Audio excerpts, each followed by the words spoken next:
बिस्मिल्लाहिर्रहमानिर्रहीम और अस्सलामुअलैकुम। 3 मार्च और पाकिस्तान में इतवार की शाम। आज अभी तक की इम्पोर्टेंट खबरें और मेरा तज्जिया। पहली खबर आपके सामने रखते हैं। ज़िले शाह के बाद पाकिस्तान तहरीक इंसाफ का एक और वर्कर अहमद शाह इस वक्त जिंदगी और मौत की कश्मकश में मुब्तला। जनरल हॉस्पिटल लाहौर में आपकी दुआओं का तलबगार। पुलिस की हैवानगी, पुलिस का तशद्दुद, जुल्म और वर्कर अहमद शाह जिंदगी और मौत की कश्मकश में इस वक्त मुब्तला है।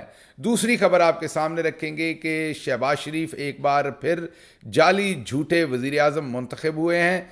हवास बाख्ता ऐसी तकरीर की कि आप हंसेंगे नहीं बल्कि रोएंगे।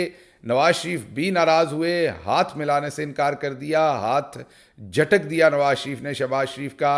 और तकरीर ऐसी फरसूदा थी कि लोग सो रहे थे असम्बली में, लेकिन पाकिस्तान तहरीक इंसाफ ने भरपूर एहतजाज किया है, तकारीर भी खूब हुई हैं। ये सारा मामला आपके सामने रखते हैं। तीसरी खबर, तैयबा राजा ने सुनाई एक इज़्ज़त लूटने की दास्तान, एक खातून की इज़्ज़त लूटने की दास्तान, और मंसूर अली खान साहब ने उस पर लौंडो लपाडों जैसा तज्जिया किया, बेहिसी दिखाई।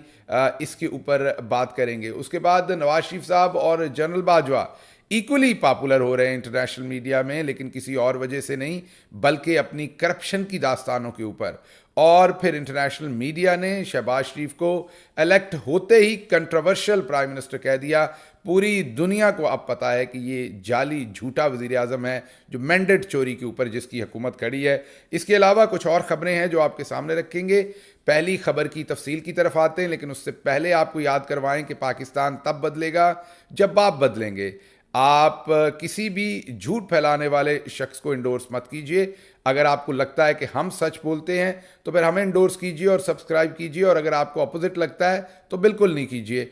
पहली खबर, जैसा कि मैंने आपको बताया कि इस वक्त लाहौर के जनरल हॉस्पिटल में, जनरल हस्पताल लाहौर, उसके अंदर इस वक्त अहमद शाह पाकिस्तान तहरीक इंसाफ का वर्कर ज़िंदगी और मौत की कश्मकश में है। अहमद शाह को आज पुलिस ने गिरफ्तार किया। जो एहतजाज था, जिसकी कॉल थी, उस पर अहमद शाह को गिरफ्तार किया गया था, और गिरफ्तारी के बाद अहमद शाह के ऊपर शदीद तशद्दुद किया गया। शदीद तशद्दुद के बाद जब उसकी हालत गैर हो गई और वो ज़िंदगी और मौत की कश्मकश में चला गया, तो पुलिस उसको जनरल हॉस्पिटल लाहौर ले आई, और अब वहाँ पर पुलिस का भरपूर कब्ज़ा है। अहमद शाह के घर वालों को भी अहमद शाह के साथ मिलने नहीं दिया जा रहा, क्योंकि जाहिर है वो कोई ना कोई बयान दे सकता है उस पर किसने तशद्दुद किया, घर वालों को कुछ बताएगा। मुकम्मल कॉर्डन ऑफ किया हुआ है उस सारे वार्ड को या उस सारे इलाके और हॉस्पिटल को। पुलिस वहाँ पर अहमद शाह के घर वालों को अभी तक एक्सेस नहीं दे रही। अहमद शाह के इर्द गिर्द सिर्फ पुलिस ही पुलिस है, कोई घर वाला या उसकी पार्टी के कोई लोग वहाँ पर मौजूद नहीं है। इससे पहले याद रखिए कि ज़िले शाह को इसी तरीके से पंजाब की पुलिस ने, लाहौर की पुलिस ने उठा के बेरहमी और बेशर्मी और हैवानियत के साथ तशद्दुद का शिकार बनाया था और उसे शहीद कर दिया गया था। ऐसा तशद्दुद कि जब उसकी मेडिकल रिपोर्ट डॉक्टर्स ने देखी थी तो वो भी कांप गए थे। उसके नाजुक अज़ा को पहले मसला गया था, तशद्दुद किया गया था, क्रश किया गया था, और उसके बाद उसको शहीद किया गया था। समझ नहीं आती ये कौन हैवान है और इस लेवल की हैवानियत पर कैसे उतरे हैं। बहरहाल चौधरी निज़ामुद्दीन ने जो इस पुलिस को पाकिस्तान तहरीक इंसाफ के ख़िलाफ़ इस्तेमाल किया, सियासी मकासद के लिए इन्हें हैवान बनाया, इन्हें औरतों, बुज़ुर्गों, बच्चों के ऊपर छोड़ा। ये अब भूखे भेड़िए बन गए हैं और इनसे कोई महफूज नहीं है। आज दोबारा एक वीडियो सरफेस हो रही है अहमद शाह के अलावा, एक और वीडियो। हम रोज़ आपको पुलिस की वीडियोस का बता रहे हैं। 3-4 दिन पहले एक बूढ़ी माँ के मुंह पर थप्पड़ मारे जा रहे थे टेक्सला में, उसके बाद एक बच्चे पर तशद्दुद की वीडियो आई, उसके बाद अब अहमद शाह का वाक़या आपके सामने, फिर बावल नगर के अंदर पुलिस ने चाकू के ज़ोर पर खातून की इज़्ज़त लूट ली, और अब आपको हम अहमद शाह का वाक़या भी बता रहे हैं, और उसके साथ साथ एक और शख्स पर तशद्दुद की वीडियो जो है वो सामने आ गई है कि उसको और एक औरत को तशद्दुद कर रही है पुलिस, लेकिन कोई सुनवाई नहीं, क्योंकि इस पुलिस को भेड़िया बना दिया चौधरी निज़ामुद्दीन ने। और अब आवाम इनके इस पूरी की पूरी हैवानियत को बर्दाश्त कर रही है, या आवाम के ऊपर पल पड़े हैं ये। अच्छा जी, अगली खबर आपको देंगे हम नेशनल असम्बली से, कौमी असम्बली से, जहां से शहबाज शरीफ आज जाली मैंडेट पर, चोरी के मैंडेट पर 200 के करीब वोट लेकर वो मुंतखब हुए हैं वज़ीर आज़म। अब जैसे ही शहबाज शरीफ वज़ीर आज़म मुंतखब हुए तो एक तो इंटरनेशनल मीडिया ने उन्हें उसी वक्त कंट्रोवर्शल, मतलब एक जाली वज़ीर आज़म के तौर पर उन्हें लिखा, CNN हो या इंटरनेशनल दूसरा मीडिया हो, उस तमाम के तमाम ने ये वाजे कर दिया कि शहबाज शरीफ लूटे हुए मैंडेट के ऊपर वज़ीर आज़म बने हैं। तमाम ने तकरीबन वाजे लिख दिया है कि असल वज़ीर आज़म का हकदार इमरान खान था जिससे मैंडेट लूटा जा रहा है। ये हम नहीं कह रहे, ये इंटरनेशनल मीडिया लिख रहा है, सामने आ रही हैं उसकी स्टोरीज़।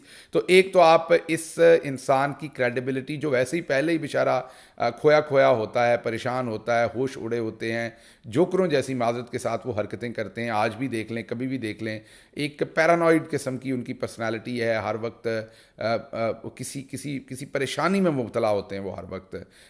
रिएक्शंस उनके रिफ्लेक्सेस जो हैं, अगर आप उनको सिर्फ मुशाहिदा करें उनकी तरफ, तो आपको एक अबनॉर्मेलिटी की फीलिंग नज़र आती है उनको देखने के ऊपर। और ये फीलिंग आपको नवाज शरीफ को देखकर नहीं आती। अगर आप कहें कि सिर्फ उनके साथ किसी सियासी दुश्मनी की वजह से मैं ये कह रहा हूँ, ये फीलिंग इवन मरियम को देखकर नहीं आती। मरियम को देखकर ज़रूर आपको बेहरामी की फीलिंग आएगी, बेवकूफ़ी की फीलिंग आ सकती है उनकी बातों से, या आपको मरियम साहबा को देखकर एक बहुत ही विंडिक्टिव इंसान की फीलिंग आ सकती है, बदतमीज़ी की फीलिंग आ सकती है। लेकिन ये बात जो मैं कह रहा हूँ शहबाज शरीफ के बारे में कि वो बेचारे के औसान ख़ता हैं, वो ही डजेंट एक्ट नॉर्मल, वो लगता नहीं कि वो नॉर्मल इंसान है, खोया खोया रहता है, परेशान रहता है, अजीब जोकरों जैसी हरकतें करता है, रिफ्लेक्सेस का बड़ा प्रॉब्लम है। और जेहन में रखिए कि आपको कितना बड़ा बेवकूफ़ बनाए रखा कि सारी उमर शरीफ टब्बर ने अपना ये मलंग सा बंदा जो उनका है, ये बेचारा बिल्कुल हवास बाख्ता है, इसको बेस्ट एडमिनिस्ट्रेटर के तौर पर पेश किया और आप मानते रहे और आप लोग कहते रहे। ऐसा माहौल बनाया हुआ था, ऐसा जादू सेट किया हुआ था कि पाकिस्तान का पूरा मीडिया इसको बेस्ट एडमिनिस्ट्रेटर कहता था, और पब्लिक एट लार्ज, इवन बहुत सारे लोग जो पाकिस्तान तहरीक इंसाफ के वोटर थे, वो भी ये समझते थे कहीं ना कहीं दिमाग में कि शहबाज शरीफ बड़ा अच्छा एडमिनिस्ट्रेटर है। वो तो अल्लाह का एहसान हुआ कि किसी न किसी तरीके से ये जा घुसा वज़ीर आज़म की कुर्सी पे, और 16 महीने के अंदर इसने और कुछ किया या नहीं किया, शहबाज शरीफ साहब ने अपने इमेज की तबाही कर ली। और अब लोगों को पता है कि बेस्ट एडमिनिस्ट्रेटर, नॉर्मल एडमिनिस्ट्रेटर, बुरा एडमिनिस्ट्रेटर, अच्छा एडमिनिस्ट्रेटर, ये तो दूर की बातें हैं। ये शख्स तो नॉर्मल इंसान ही नहीं है, बेचारा हवास बाख्ता है, कोई हरकत नॉर्मल नहीं कर सकता। तो आज जब इलेक्ट हुए तो इन्होंने जो तकरीर की वहाँ पर, वो तकरीर बकौल उमर अयूब साहब के, वो तकरीर जो है वो एक हवास बाख्ता शख्स की थी और किसी सेक्शन ऑफिसर की तरफ से लिखी गई तकरीर थी, क्योंकि उसमें चंद मसाइल का जिक्र किया। बिजली के जो गर्दिशी कर्जे हैं वो 2300 अरब के हो गए हैं, बिजली महंगी हो गई, हमें पता है। ये नहीं बताया कि बिजली महंगी हमारी करतूतों की वजह से हुई थी। बिजली महंगी जो महंगे कॉन्ट्रैक्ट शहबाज शरीफ और नवाज शरीफ ने किए थे, बिजली महंगी उन कॉन्ट्रैक्ट्स की वजह से हुई थी। ये मसला बता रहे हैं, लेकिन उस मसले को पैदा करने की जो खुद इन्होंने खच मारी थी वो नहीं मान रहे। बिजली ऐसी तो नहीं महंगी हो गई। हिंदुस्तान में बिजली अगर 2 रुपये 40 पैसे 30 पैसे पे है, बांग्लादेश में 2 रुपये 25 पैसे पे है, अफ़गानिस्तान ईरान में 8 रुपये और 11 रुपये फ़ी यूनिट बिजली मिल रही है, तो फिर पाकिस्तान में 74 रुपये 74 रुपीज़ पर यूनिट बिजली क्यों मिल रही है? इसी वजह से मिल रही है कि आपने महंगे कारखाने लगाए, आपने ऐसे कारखाने लगाए जो दुनिया ने स्क्रैप किए, आपने अपने किकबैक्स बनाने के लिए वो महंगे कारखाने पाकिस्तान में लगाए, और उसका माल आपको तो मिल गया, आप पाकिस्तान की पब्लिक उसको भुगत रही है। शहबाज शरीफ ने तकरीर के शुरू में कहा कि वो पूरे ऐवान का शुक्रिया अदा करते हैं कि उन्होंने उन्हें अपोजिशन लीडर चुन लिया। मैं आपको बता रहा हूँ, हवास बाख्ता शख्स है, उसको ये नहीं पता कि झूठा ही सही वो आज वज़ीर आज़म बना है। वो अपने आप को खुद अपोजिशन लीडर कहता रहा, फिर इर्द गिर्द से किसी ने करेक्शन की। तो शहबाज शरीफ साहब बिल्कुल हवास बाख्ता थे। लेकिन दूसरी तरफ नवाज शरीफ उतने ही तंग, उतने ही परेशान, उतने ही नाराज़, बिल्कुल नाराज़ बच्चे की तरह बैठे हुए थे, जैसे कई दफ़ा बच्चा नाराज़ होकर माँ की गोद में बैठा होता है कि मैंने ये काम नहीं करना। उस तरीके से नवाज शरीफ आज नाराज़ होकर मुंह बसोरे फैलाए नहीं, मुंह बसोरे, और हम आपको कोशिश करेंगे दिखाने की भी, वो आज असम्बली में बैठे रहे। इलेक्शन के बाद शहबाज शरीफ ने उनसे हाथ मिलाने की कोशिश की, उन्होंने हाथ पीछे किया। शहबाज शरीफ ने फिर भी पीछे जाके हाथ मिलाने की कोशिश की, मैंने हाथ पकड़ के, फिर उन्हें हाथ झटक दिया। पता नहीं क्या चल रहा था दोनों के दरमियान में, क्या लड़ाई थी या क्या गुस्सा था, या मियाँ साहब उनकी ये सारी जो साजिश करके वो जिस तरीके से मियाँ साहब को हटा के खुद जाली मैंडेट के ऊपर वज़ीर आज़म बने। क्योंकि अगर जाली पे ही बनना था तो फिर नवाज शरीफ ही सही, लेकिन चौधरी निज़ामुद्दीन ने कह दिया था कि नवाज शरीफ कबूल नहीं है, सिर्फ शहबाज शरीफ कबूल है, तो उस पर मुझे लग रहा है कि आज वो नाराज़ थे। बहरहाल इंटरनेशनल मीडिया का भी आपको बताया, लोकली तो जो होना था वो होना था। आज असम्बली के अंदर पाकिस्तान तहरीक इंसाफ ने भरपूर मज़ाहमत की है, सियासी तौर पर भरपूर प्रोटेस्ट किया है। उमर अयूब साहब ने एक मुदल्लल और बेहतरीन तकरीर की है जिसमें अरशद शरीफ शहीद के कातलों का हिसाब मांगा है, ज़िले शाह के कातलों का हिसाब मांगा है, इमरान खान के घर पर हमले का हिसाब मांगा है, इमरान खान के ऊपर कातलाना हमलों का हिसाब मांगा है, 9 मई और उसके अंदर कैद जो बेगुनाह हैं उनका हिसाब मांगा है। अच्छी तकरीर की है, लेकिन उसके साथ साथ भरपूर एहतजाज भी किया है, लेकिन मीडिया के ऊपर ब्लैकआउट रहा। मतलब अपोजिशन लीडर की तकरीर जो है वो मीडिया पर नहीं दिखाई गई, ये बहुत ही अफसोस की बात है। अच्छा जी, अगली खबर आपके सामने रखते हैं। तैयबा राजा ने हाल ही में एक इंटरव्यू में एक इज़्ज़त लूटने की दास्तान सुनाई और बताया कि किसी खातून, तैयबा राजा की नहीं लेकिन किसी और खातून की इज़्ज़त लूटी गई, उसकी वीडियो बनाई गई, और वो वीडियो पुलिस ने या किसी ने, ये उनको नहीं पता कि किसने, एक नामालूम नंबर से उनकी वालदा को रात के 1 बजे भेजी और उसको बताया कि ये आपकी बेटी की इज़्ज़त लूटी जा रही है। और उनकी वालदा ने रात के 2 बजे देखी, वो सारी रात रोती रहीं। उसके बाद जब अगली पेशी पर उनके घर वालों की तैयबा राजा से मुलाकात हुई तो वो परेशान पूछते रहे कि ये मामला आपके साथ हुआ था, जिस पर तैयबा ने बताया कि नहीं, ये मेरे साथ नहीं हुआ, किसी और लड़की के साथ गालिबन हुआ है। तो ये तरीका था इन लोगों का, इन बच्चियों को या जेल में कैद खवातीन को हैंडल करने का। याद कीजिए, राणा सनाउल्लाह ने प्रेस कॉन्फ्रेंस की थी एन उस वक्त जिसमें उसने कहा था कि हमने एक प्लान अनर्थ किया है जिसमें खुद ही जो है वो इज़्ज़त लूट कर मामला जो है हुकूमत के ऊपर डाल दिया जाएगा। ये एन उस वक्त का वाक़या है। एक तरफ राणा सनाउल्लाह मैसेजिंग कर रहे थे कि इज़्ज़त लूटी जा सकती है, एक तरफ राणा सनाउल्लाह ये मैसेज भेज रहे थे प्रेस कॉन्फ्रेंस करके, दबे छुपे नहीं कह रहे थे, वो प्रेस कॉन्फ्रेंस करके कह रहे थे कि इज़्ज़त लूटी जा सकती है, किसी की लुट सकती है, वो हुकूमत नहीं लूटेगी लेकिन एक ड्रामा किया जाएगा और वो हुकूमत पर डाल दिया जाएगा। मतलब वो कह रहे थे कि ऐसा कुछ हो रहा है या होने जा रहा है। और एन उस वक्त तैयबा राजा की माँ को किसी की, एक बच्ची की इज़्ज़त लूटने की वीडियो जो है वो लूटने की वीडियो भेजी जा रही थी, जो पुलिस बकौल तैयबा राजा की लूट रही थी वो इज़्ज़त। बहुत ही होशरबा इंकशाफात हैं, परेशान कौन है, आप खुद समझ सकते हैं कि बहनों बेटियों वालों के ऊपर क्या गुजरी होगी, किस परेशानी, किस कर्ब से वो गुजरे होंगे। लेकिन उसके साथ साथ आप देखें बेहिसी की हालत देखें कि मंसूर अली ख़ान साहब ने इसके ऊपर बड़े ही लौंडे लपाड़ों जैसा तज्जिया किया है। और तज्जिया ये किया, वो देखें जी, अब तैयबा राजा ने क्योंकि कह दिया कि मेरी इज़्ज़त नहीं लूटी तो इमरान खान झूठा साबित हो गया। मतलब ये आप बेहिसी की हालत देखें कि वो ये नहीं कह रहे कि तैयबा राजा की वालदा को किसने ये घटिया वीडियो भेजी उसकी कोई तफ्तीश होनी चाहिए, उसको सज़ा मिलनी चाहिए, या जिन्होंने किसी बच्ची की इज़्ज़त लूटी, वो जो वीडियो है जिस भी बच्ची की वो इज़्ज़त लूटी, उनके ऊपर कार्रवाई होनी चाहिए। बल्कि ये नहीं कह रहे, वो वहाँ पर मरियम नवाज़ का माउथ पीस बनकर इमरान खान के बारे में कह रहे हैं कि वो झूठे साबित हुए। हालांकि इमरान खान ने तो कभी नहीं कहा था तैयबा राजा का नाम लेकर, लेकिन मंसूर अली खान साहब ने, क्योंकि ये उन्होंने नून लीग के लिए भरपूर सर्विसेज देनी होती हैं, तो उन्होंने बहुत ही बेहस ये नहीं सोचा कि एक औरत के दिल पर क्या गुजरेगी, एक बच्ची की इज़्ज़त लूटने का मामला है तो मैं वहाँ इंसाफ मांगूँ, ना कि पॉलिटिकल स्कोरिंग करूँ। तो ये चीज़ सामने आई। अच्छा जी, जनरल बाजवा और नवाज शरीफ इक्वली पॉपुलर हो रहे हैं इंटरनेशनल मीडिया के ऊपर, कोई एक दूसरे से पीछे नहीं रह रहा। जनरल बाजवा की भी अब करप्शन की दास्तानें, पहले सिर्फ नवाज शरीफ साहब की आती थी, अब जनरल बाजवा की भी करप्शन की दास्तानें पूरी दुनिया के मीडिया की जीनत आहिस्ता आहिस्ता बन रही है कि इंटरनेशनल मीडिया ने शाया की है जनरल बाजवा साहब की करप्शन के ऊपर कहानी है। हमने सोचा आपके सामने रख के ये अच्छा मुल्क के लिए वक़ार और इज़्ज़त समेट रहे हैं कि इंटरनेशनल मीडिया के अंदर अब इनकी जो ये कहानियां हैं ये सामने आ रही हैं। अच्छा जी, इसके बाद अगली खबर आपके सामने जो रखेंगे वो ये रखेंगे कि जो इचरा के अंदर अरबी लिबास वाला वाक़या हुआ था उसके बारे में एक्सप्रेस न्यूज़ ने और डॉन ने तफसीली रिपोर्ट्स रन की हैं। दोनों अखबारों ने, जो उनके अंदर इन्वेस्टिगेटिव जर्नलिस्ट हैं या जो उनके ग्राउंड पर रिपोर्टर्स हैं, उन्होंने भरपूर इन्वेस्टिगेशन करके दोनों अखबारों ने एक बेहतरीन स्टोरी रन की है।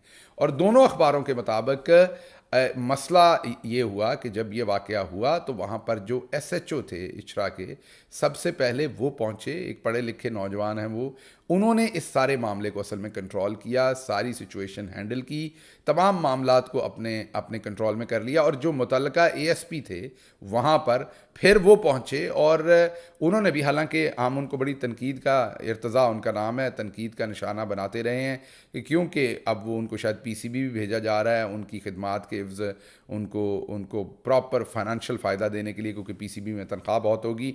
और ये वही शख्स हैं जिन्होंने सलमान अकरम राजा साहब को धक्के देकर, बदतमीज़ी करके आरओ के ऑफिस से निकाला था और इलेक्शन लूटने में किरदार अदा किया था। तो इनके लिए कोई तारीफ़ हम नहीं कर सकते कभी भी जो इनकी हरकतें हैं, लेकिन आपको सिर्फ बता रहे हैं जो ग्राउंड पे हुआ कि एसएचओ इचरा के बाद ये वाले एएसपी जो थे ये पहुँचे वहाँ पर और इन्होंने सिचुएशन कंट्रोल कर ली और उसके बाद किसी और की वहाँ ज़रूरत थी नहीं। फिर पीछे से फ़ोन किया गया कि रुक जाएं, आप कुछ नहीं करेंगे, हम एक और ऑफिसर भेज रहे हैं।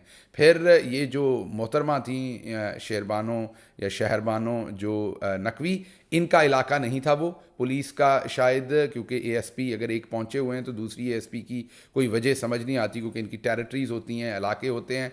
तो जब इर्तज़ा वहाँ पर थे और सिचुएशन एसएचओ पहले कंट्रोल कर चुका था, जो रही सही बात थी वो आके इर्तज़ा ने कर ली, तो फिर वो मामला रखवाया गया। उस औरत की ज़िंदगी असल में ख़तरे में डाली गई, उसको वहाँ से मूव नहीं किया गया, वहाँ पर इंतज़ार करवाया गया और ये कहा गया कि अभी एक ऑफिसर आएंगी, वो इस सारे मामले को डील करेंगी। मीन इस सारे मामले को स्टेज करने की रिपोर्टेडली मुबैना तौर पर कोशिश की गई और प्रामा फशाई यही लगता है कि ये कोई पूरे का पूरा ऑर्केस्ट्रेटेड तरीका था, इस स्टोरी को बड़ा बनाना था खुद से। तो खातून को अंदर ही रखा गया और पुलिस को बाहर रखा गया, मुजाहिरीन को भी वहाँ से मुंतशिर ना किया गया और काफ़ी देर लगी। जब ये आई मोहतरमा वहाँ पर तो फिर इन्होंने वो वीडियो के ऊपर हॉलीवुड और बॉलीवुड स्टाइल उस औरत को वहाँ से हटाया। अगले ही दिन इंटरनेशनल मीडिया जो है वो तमाम इनके इंटरव्यूज़ ले रहा था, क्विकली सब कुछ हो रहा था। अगले ही दिन आर्मी चीफ मिल रहे थे, अगले ही दिन सऊदी एम्बेसडर जो हैं वो इन्हें बुलाकर तो शाही मेहमान का दर्जा दे रहे थे। तो आप जब ये तमाम डॉट्स कनेक्ट करेंगे तो आपको समझ आएगी कि ये जो धांधली का बयानिया था, जो इंटरनेशनली हजीमत थी इस्टेब्लिशमेंट को, जो इंटरनेशनली पता लग रहा था यहाँ फाशिज्म हो रहा है, तो इंटरनेशनल जो ताकतें हैं, इंटरनेशनल जो रीडर्स हैं, उनकी तवज्जो लेने के लिए, उनकी हमदर्दी लेने के लिए कि जो मौजूदा इस्टेब्लिशमेंट है, मौजूदा रजीम है, वो देखें मजहबी जुनूनियों के कितने ख़िलाफ़ है, वो देखें मजहबी जुनूनियों के सामने कैसे दीवार बना के खड़ी है, और ये बताने के लिए कि मौजूदा रजीम बड़ी अच्छी है ताकि वेस्टर्न मीडिया उसको सपोर्ट करे, वेस्टर्न मीडिया जो उनको लितर पौला कर रही है रोज़ वो ना करे। ये वो सब कुछ करने के लिए और मुल्क के अंदर बाहर तो फ़ायदा ये लेना था कि वेस्टर्न मीडिया में इस रजीम का मजहबी जुनूनियों के ख़िलाफ़ एक डिटरेंस का, एक मजहबी जुनूनियों के सामने बंद बांधने वालों का रोल के तौर पर इनको पोर्ट्रे किया जाए, इस ऑफिसर को पोस्टर गर्ल बनाई जाए, क्योंकि कहा जा रहा है मुबैना तौर पर ये ऑफिसर जो है मोहसिन नकवी साहब की भी रिश्तेदार हैं और ये भी सोशल मीडिया के ऊपर सर्कुलेट हो रहा है कि गालिबन शायद ये इनकी कोई रिश्तेदारी आर्मी चीफ से भी बनती है। ये अब हमें कंफर्म नहीं है, ये जो सोशल मीडिया पर ये चल रही है वो आपको बता रहे हैं और कई बहुत ही मोतबर जगहों से ये चीज़ व्हाट्सएप पे हमें फॉरवर्ड की गई और बताया गया। ये बात इन्वेस्टिगेट कर लेगा मीडिया और बता देगा अगर ये बात सच है या नहीं है, लेकिन बताना ये है कि उस खातून को वहाँ रोक कर इस ऑफिसर को वहाँ पहुँचाया गया ताकि ये सारा कुछ कर लें। और फिर अगले दिन जिस तरीके से मीडिया में प्ले किया गया, इंटरनेशनली बता दिया क्या करना था। लोकली ये था कि फॉर्म 45 और बाजी मरियम और शहबाज शरीफ और इलेक्शन और ख़वातीन की मखसूस सीटें और ये सारा मैंडेट चोरी, इससे बातचीत हटके तो इस तरफ जाए। तो ये एक कहानी जो सामने आई है, डॉन ने भी कवर की है और एक्सप्रेस ने भी कवर की, और इसमें एक और हीरो जिसका ना जिक्र किया जाए तो ज़्यादती होगी, वो है तारिक जॉनसन। तारिक जॉनसन नामी शख्स, जिसका वो कैफ़े था, जिसने सबसे पहले डिटरेंस की, मतलब जिसने इस खातून को अपने कैफ़े में पनाह दी और लोगों को बाहर रोका, उसका कहीं नाम नहीं। ना उसे आर्मी चीफ ने बुलाया, ना उसे सऊदी एम्बेसडर ने बुलाया, ना पाकिस्तान ने बुलाया, किसी बंदे ने उसकी तारीफ नहीं की। इसी तरीके से SHO है इचरा की नहीं की। इसी तरीके से बदनाम ज़माना, मैं दोबारा कह रहा हूँ, बदनाम ज़माना ASP जो वहाँ पर पहुँचा था, उसको भी किसी बंदे ने कोई क्रेडिट नहीं दिया। और ये SP जिनकी ज़रूरत नहीं थी, ASP, उनको वहाँ पर बुलाकर जाली तरीके से हीरो बनाया गया, जो अगले ही दिन आपने देखा था लाहौर की सड़कों पर पाकिस्तान तहरीक इंसाफ को मारते हुए, अरेस्ट करते हुए नज़र आ रही थी। तो ये सब कुछ ऑर्केस्ट्रेट किया गया। अच्छा जी, आज का जो पंजाबी वीलॉग है वो उसका लिंक हम आपको दिखा रहे हैं। उसमें हम आपको बता रहे हैं कि किस तरीके से सोशल मीडिया पर जावेद चौधरी और उनके कुछ दोस्तों की तगड़ी धुलाई हो रही है। और ये धुलाई क्यों हो रही है, इन्होंने क्या दोबारा मुनाफकत की दास्तानें रकम की हैं, और क्यों चौधरी निज़ामुद्दीन, नून लीग, पीपल्स पार्टी, तमाम पाकिस्तान में सोशल मीडिया को बंद करवाना चाहते हैं। असल माजरा क्या है, ये हमने आप अपने गांव के लोगों को आसान तरीके से समझाने के लिए आज के पंजाबी वीलॉग में इसे कवर किया है। देखिए, इसके साथ ही मुझे इजाज़त दीजिए। अल्लाह आपका हामी और नासिर हो। पाकिस्तान जिंदाबाद।